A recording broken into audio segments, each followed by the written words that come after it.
성경을 읽다 보면 정말 드라마틱한 이야기들이 많잖아요. 오늘 우리가 살펴볼 이야기도 바로 그런 이야기 중 하나입니다. 패배한 다섯 왕에 대한 이야기인데요.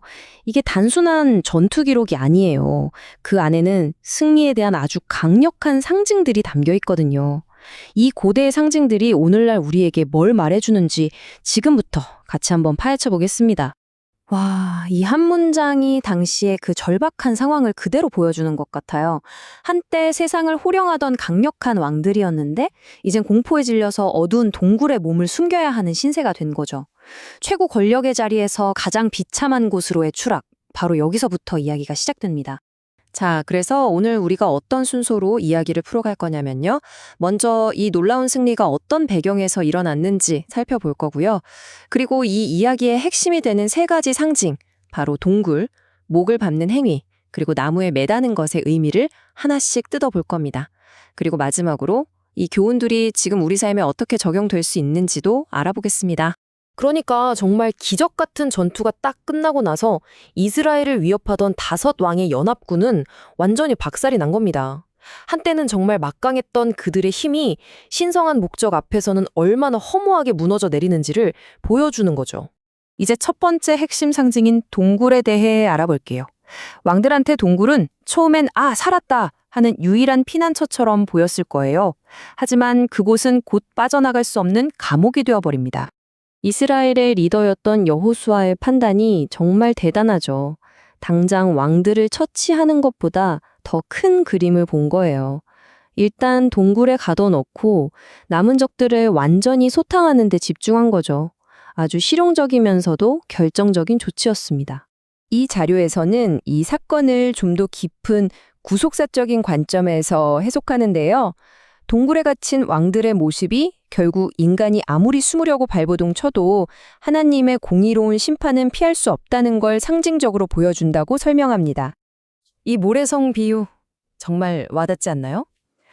세상의 권력이 아무리 화려하고 견고해 보여도 하나님의 때라는 거대한 파도가 밀려오면 한순간에 사라져버리는 모래성과 같다는 거죠. 그들의 힘이 얼마나 일시적이고 연약했는지를 아주 잘 보여주는 비유입니다. 자, 이제 두 번째 상징으로 넘어가 볼 텐데요. 여기서부터가 정말 강렬합니다.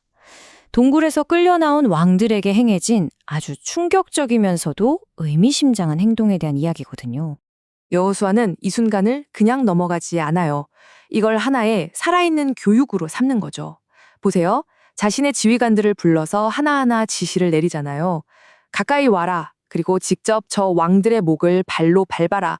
이건 단순한 복수가 아니라 아주 중요한 교훈을 주기 위한 의도적인 행동이었습니다. 고대 근동지방에서 패자의 목을 발로 밟는 건 이제 게임 끝났다, 내가 완벽한 승자다 하고 도장을 꽝 찍는 행위였어요. 비석 같은 데에도 이런 그림이 많이 남아있을 정도죠. 이건 적이 더 이상 위협이 되지 않는다는 걸 모두에게, 그리고 자기 자신에게도 확인시키는 가장 확실한 방법이었습니다. 더 나아가 이 자료는 이 행위가 장차올 더 큰 영적 승리의 예고편과도 같다고 설명하고 있습니다. 이 사자가죽 비유도 참 기가 막히죠? 여호수아가 자기 지휘관들에게 봐라, 너희가 그렇게 무서워하던 저 사자는 이제 아무 힘도 없는 그냥 가죽일 뿐이다 라고 몸소 보여주고 있는 거예요. 승리가 이미 우리 것이니 더는 두려워할 필요가 없다는 확신을 심어주는 거죠. 자, 드디어 마지막 세 번째 상징입니다. 이건 좀 역설적인데요. 바로 나무에 매달리는 것이 가졌던 이중적인 의미에 대한 이야기입니다. 왕들은 결국 처형을 당하는데요. 그냥 죽이는 게 아니라 굳이 나무에 매답니다. 당시 율법에 따르면 이건 그들이 신에게 저주받았다는 걸 모두에게 공표하는 아주 의미심장한 절차였거든요.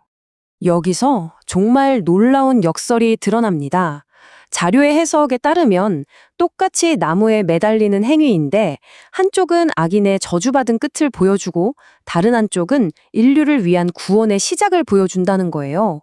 저주의 상징이었던 나무가 어떻게 희망의 상징으로 완전히 뒤바뀌는지 이 극명한 대비가 보여주고 있습니다. 이 소각장 비유는 처형의 목적을 아주 명확하게 설명해 줍니다. 이건 단순한 복수나 분풀이가 아니라는 거죠. 말하자면 그 땅에서 악의 영향력을 완전히 제거하고 정화하는 영적인 방역 작업 같은 거였다는 해석입니다. 자, 그렇다면 이 수천 년 전 이야기가 지금 우리한테 도대체 무슨 상관이 있을까요? 이제부터가 중요합니다. 이 고대의 교훈을 우리의 삶으로 한번 가져와 보죠. 한번 곰곰이 생각해 보세요. 지금 내 삶을 가장 위협하고 나를 옴짝달싹 못하게 짓누르는 문제의 왕은 과연 뭘까? 이 질문을 우리 각자에게 던져볼 시간입니다. 자료의 결론 부분에서는 우리가 겪는 어려움들을 이렇게 왕으로 표현합니다. 그게 예를 들면 끊이지 않는 질병일 수도 있고요. 아니면 경제적인 어려움, 또 깨져버린 관계나 마음속 깊은 두려움일 수도 있겠죠. 우리를 지배하려는 현대판 왕들인 셈입니다.